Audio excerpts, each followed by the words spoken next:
Matagal ko nang sinasabi na ang mga globalista o ang mga eliteng pampulitika ng kanluran o establishmento, kahit anong gusto mong itawag sa kanila, ay hindi sinasadya o sinadya nilang lumika na isang industriya ng turismo.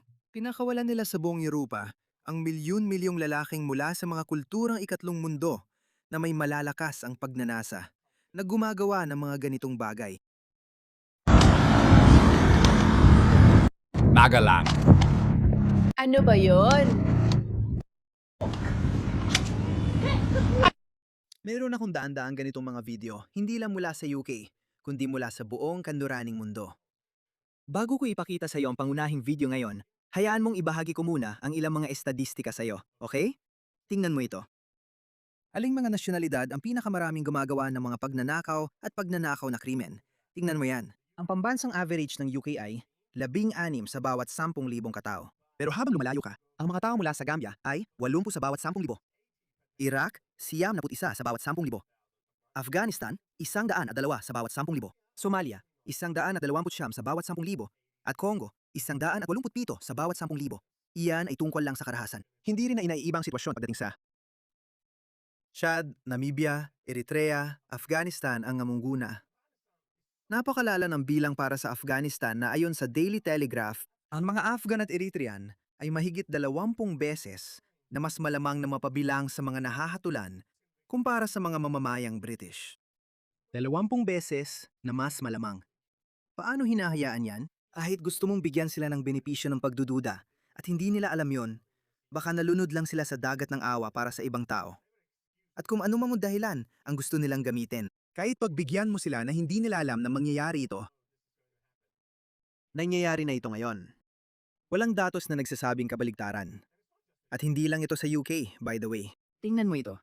Ito ay opisyal na estadistika ng Denmark. Pasensya na, ito ay Finland. Mga mamamayan ng Finland, kung sila ang katumbas ng pambansang average, tingnan mo ang Iraq na yan. Ang mga migranteng Iraqi ay 28 na beses na mas malamang na gumawa ng krimen laban sa mga babaeng Finnish kaysa sa mga katutubong mamamayan ng Finland. Tingnan mo yan. Tingnan mo ang mga bansa sa itaas. Iraq, Afghanistan, Congo, Turkey, Somalia, Iran, Syria, Nigeria. Sa kasamaang palad, karamihan sa kanila ay mga Muslim. Hindi ko alam kung ano meron sa kanila.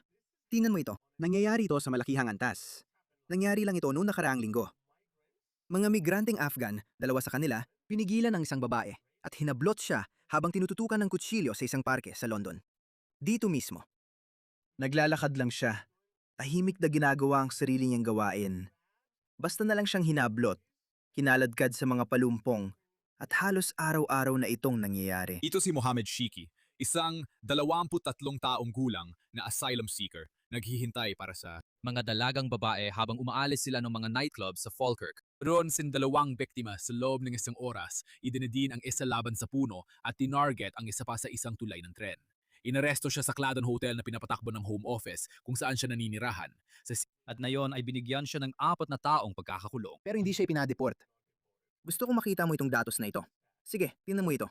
Bilang ng mga krimen na naitala ng pulisya sa England at Wales mula 2002 hanggang 2023. Noong 2002, may mga kaso ng panggagahasa.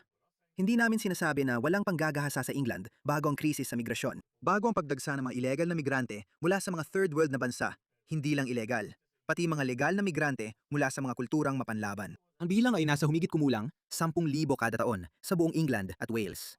Tingnan mo sa ibaba. Noong 2022 hanggang 2023, umakyat ito sa 70,000.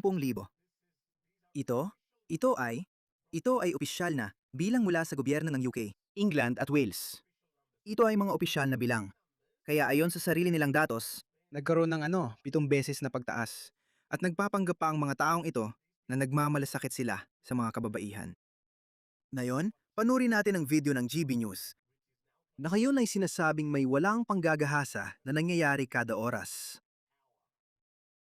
Bawat oras sa Inglaterra, 8 ang nagaganap.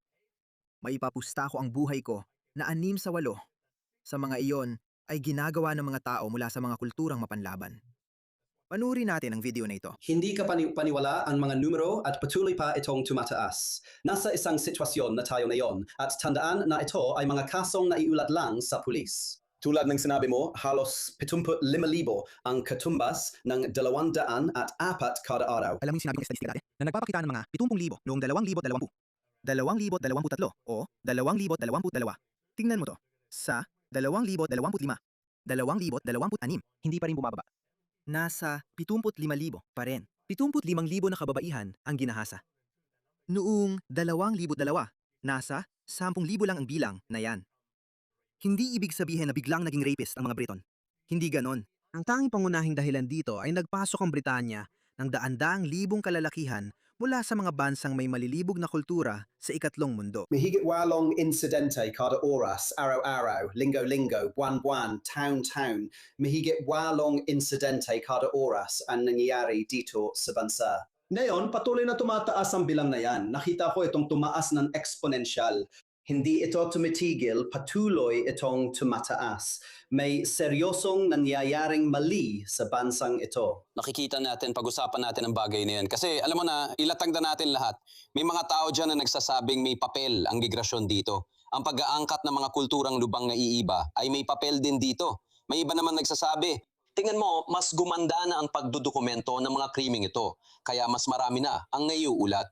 Matagal ka na nagtatrabaho sa larangang ito. Siyempre, may mga hinawakan kang mahahalagang kasong kriminal tungkol dito. Ibig kong sabihin, ano ang pananaw mo tungkol dito? Tumakamat, totoo na tumaas na ang pag-uulat. Mas handa na ang mga tao na lumantad at magsumbong. Naalala ko mga 20 taon na ang nakalipas kapag may babaeng pumunta sa istasyon ng polis at nagsabing, tingnan mo, ako ay... Ang ugali noon ay parang kasalanan mo siguro yan. Nakamaikling palda ka kasi talagang kasalanan mo. Malaki na ang pinagbago ng mga bagay sa paglipas ng panahon. At ngayon, kapag may pumunta sa estasyon ng polis para magsumbong ng reklamo, ang ugali ay, oo, naniniwala kami sa iyo. Kaya hanapin natin ang ebidensya. Kaya nagbago na ang mga bagay at nagbago para sa ikabubuti. Pero nakikita natin na dumarami ang kaso ng panggagahasa. Nakikita ko ito At sa aking paano naman trabaho, ang papel lalo ng na sa... migrasyon sa lahat ng ito?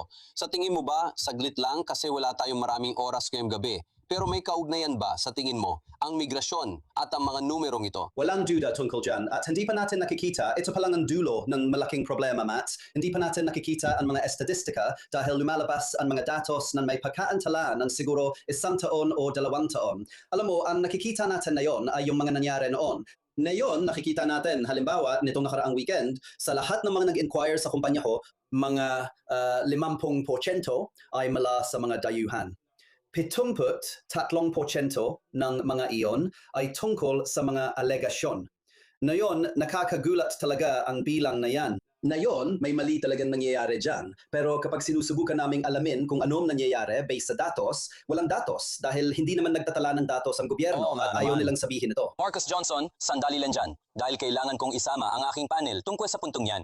Marcus, Kailangan mong tandaan, hindi ito yung may nanghipo o may hindi tamang paghawak sa isang tao. Ito ay talagang seryoso. Sobrang lala na nito, kaya may ilang politiko na nagsalita na at sinabi nilang para mapababa ito, itong paggalat ng kailangan natin magbukas ng mas maraming brothel sa mga lugar na maraming migrante. Iyan ang sinasabi ng mga politikong ito. Ipinalabas ko na ang video na ito kanina. Sa tingin ko, tama lang na ipalabas ulit ito. Sinundan-sundan ng isang Aprikano migrante ang babaeng ito sa Norfolk. Sinundan niya siya at ang kanyang mga anak na babae sa liwanag ng araw ng isang buong oras. At nang magreklamo siya tungkol dito, sinabihan siya ng mga tao na nagiging racist siya. Nagiging racist ka. Ialay mo ang sarili mo. Kung gusto niya, ibigay mo sa kanya. Bakit ka nagiging racist? Baka ilok mo na rin ang mga anak mong babae. Alam mo, ito ang dahilan kung bakit sinasabi kong ang malawakang imigrasyon ay misogyny. Simple lang. Ang malawakang imigrasyon ay misogyny. At dapat ang kaliwa ang nangunguna sa pagsasalita laban sa malawakang imigrasyon. Pero hindi nila ginagawa. Isinakripisyo nila ang mga babae at mga batang babae para sa kanilang ideolohiya. Tingnan mo ito. Ito ang babaeng tinutukoy ko. Isa siyang dating ministro ng Conservative Party, si Edwina Curie. Tingnan mo siya. Tingnan mo ang kanyang pangangatwiran. Ang halatang kailangan ng 1,200 kabataang lalaki sa gitna ng isang baryo tulad ng Little Kittington ay isang bahay aliwan. Sa tingin ko, hindi nila yon ibibigay. Pakiramdam ko, hindi yon papayagan. Kaya hindi sila magbibigay ng bahay aliwan. Kaya anong mangyayari? Ang mga babae at kababaihan ang kailangang magdusa. Ito ang baring tinutukoy niya. Natatakot ang mga nayon sa Inglaterra dahil may mahigit 1,200 na lalaking migrante ang inilipat malapit sa mga paaralan. Hanggang 1,200 na walang asawang lalaking naghahanap ng asylum ang ilalagay mula sa dating mga kampo militar na nasa loob lamang ng 1 milya mula sa mga elementarya, daycare at mga palaruan ng bata. Ito na yon. Nagalburuto ang mga nayon dahil hanggang 1,200 na lalaking asylum seeker ang dapat ilagay sa loob ng 1 milya mula sa elementarya. At ayon kay Edwina, para maiwasan na may mangyaring masama sa mga bata mula sa mga lalaking may pagnanasa, magbukas na lang daw ng bahay aliwan. May mas maganda akong solusyon, Edwina. Ipa-deport silang lahat.